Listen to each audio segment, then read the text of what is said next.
What's up, everyone? Welcome back to another review. And this time we're taking a look at Trick or Treat, written and directed by Michael Dougherty. Trick or Treat is a 2007 horror anthology movie. Okay, so I'm going to try my best to make this review as short and sweet as I possibly can. Overall, I think Trick or Treat is a very, very fun horror anthology movie. I am somebody who is a fan of anthologies. I love anthologies. I love Creepshow. I like Creepshow 2.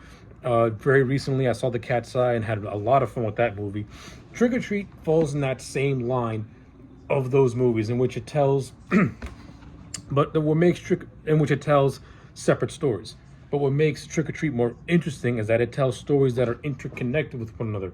Like, you see characters go in and out of these stories, even though you see characters go in and out of their stories, setting up their own segments that are to come later on in this film.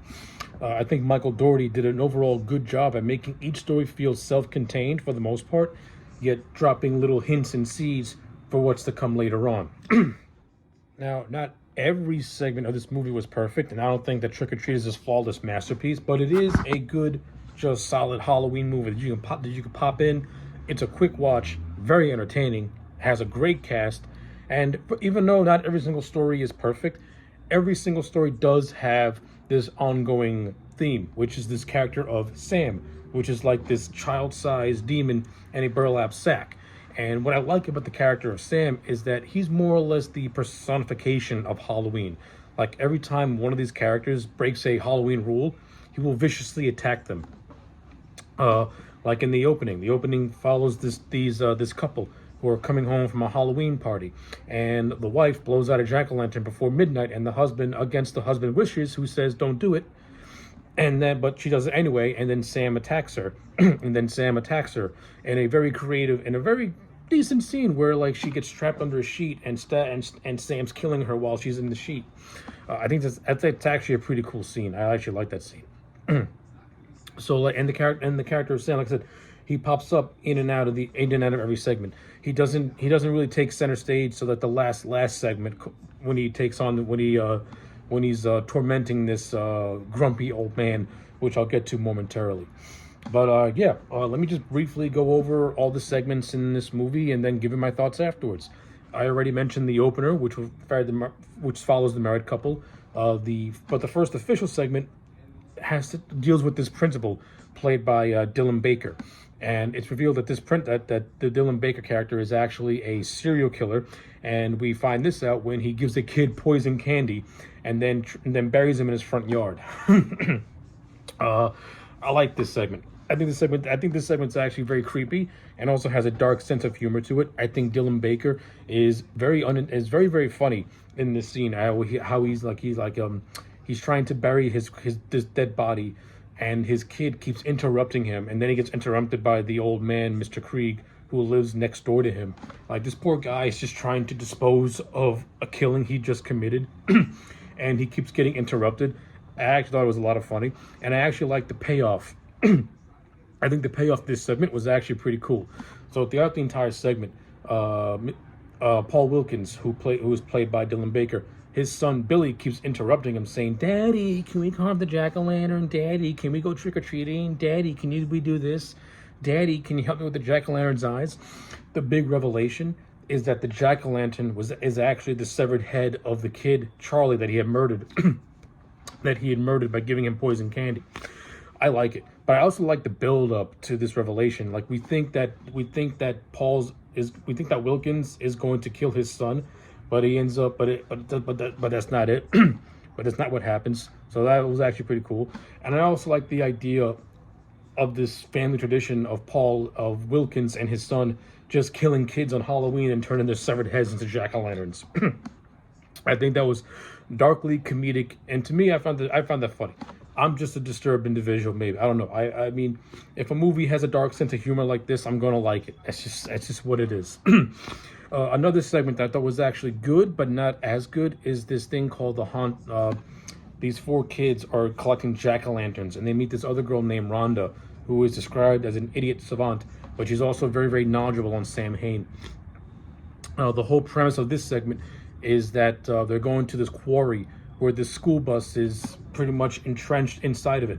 Now, the whole backstory behind this was that there was this big, really bad accident in which a bus driver lost control and the school bus plunged into this quarry, killing the kids that were inside said bus. So basically, this whole thing. But at first, this thing was all done as an elaborate prank to scare this girl named Rhonda. But the prank goes a little too far, to the point where Rhonda gets herself hurt, and then while she's being consoled by one of the teens who feels remorse, the actual undead kids attack the children that were pulling the prank.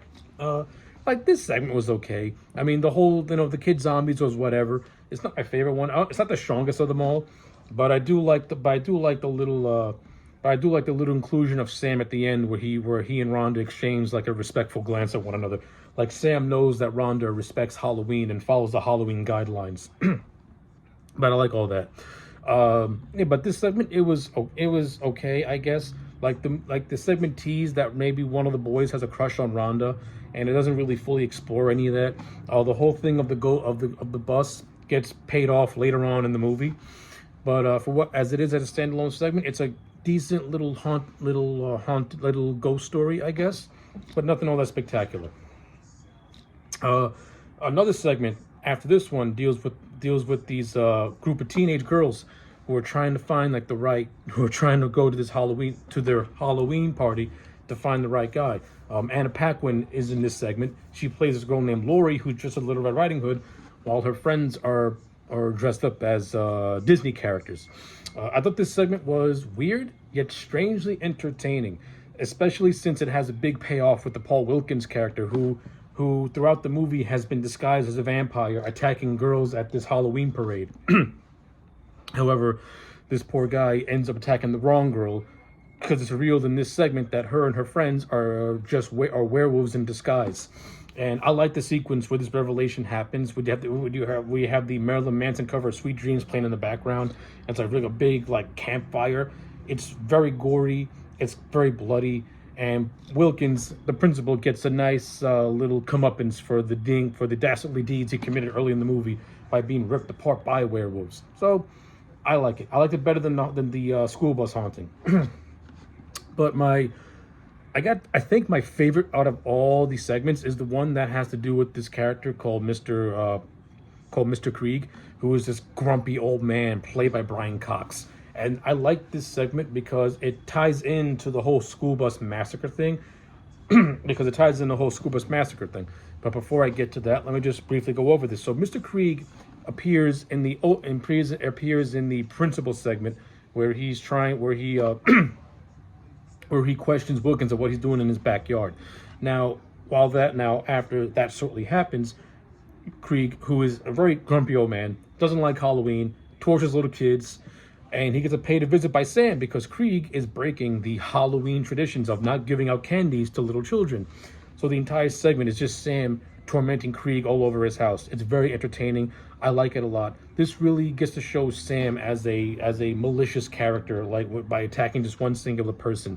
And I thought it was very enjoyable. And I actually like the look of Sam. Like when Krieg takes out the burlap sack, Sam looks like this.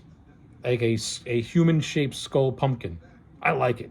It's a cool, unique design.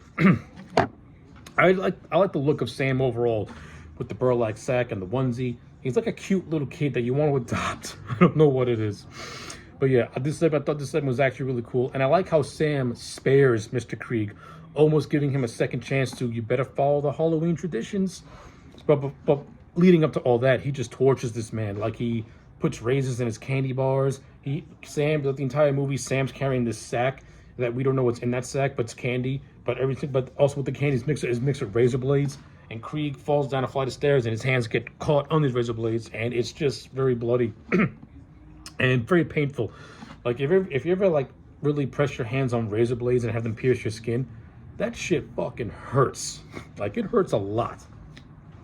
But I like the end of the segment where Krieg is spared, and then you get to the very, very end, in which we see all these segments we see all these segments as they were at the beginning of the movie. Like, we see the married couple blow out the candle, blow out the jack-o'-lantern, and Sam go to stalk his prey.